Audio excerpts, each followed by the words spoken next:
In this video, we have to show that the composition of linear transformation is also linear transformation. Like when you take two transformations, take their composition, the answer will also be a linear transformation. Before that, you must know what is a composition of linear transformation. Let x, y, w be general vector spaces. You have taken three vector spaces, x, y, w. And you have taken two transformations, T1 and T2.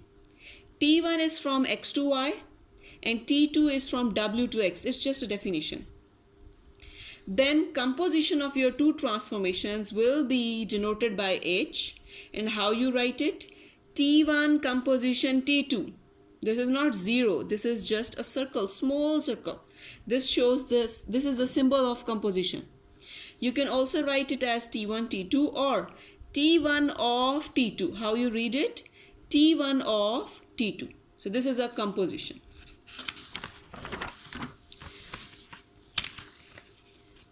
What was written previously? In the last line, it was written T1 of T2. What it means? It means you apply the second transformation first.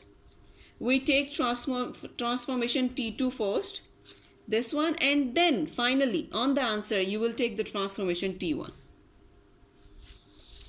Now come to the example. Show that the composition of linear transformation is also a linear transformation. You know, H is your composition of linear transformation T1 and T2. We have to check that H is also a linear transformation.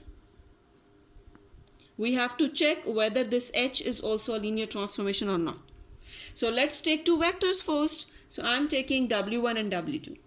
So transformation of W1 plus W2 must come as transformation on W1 plus transformation on W2.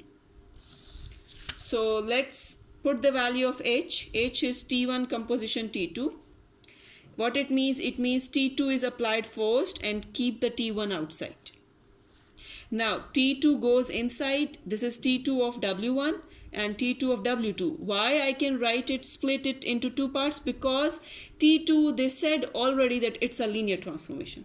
Since it's a linear transformation, so using definition I can write it separately. Now just you know that T1 is also a linear transformation, so it means T1 can also be written separately on each of these. So it's T1 T2 W1, T1 T2 W2. Also, you can write this thing in this form, T1 composition T2, T1 composition T2, and this was what? This was your H. So in this way, first axiom is satisfied. Now come to the second axiom. You have to take some constant C and you have to take some vector. And you know that H is what? H is T1 composition T2. First of all, T2 goes inside. So you know that T2 is also a linear transformation. So you can write it this way as well. Take the C common. Also, you know that T1 is also a linear combination. So you can write the constant outside to T1. T1, T2 is your H. So you can write it as CHW2. So it means that H is also a linear transformation. It means composition of linear transformation is also a linear transformation. After this video, we will be able to find the inverse transformation. That will be discussed in the next lecture, how to find the inverse transformation.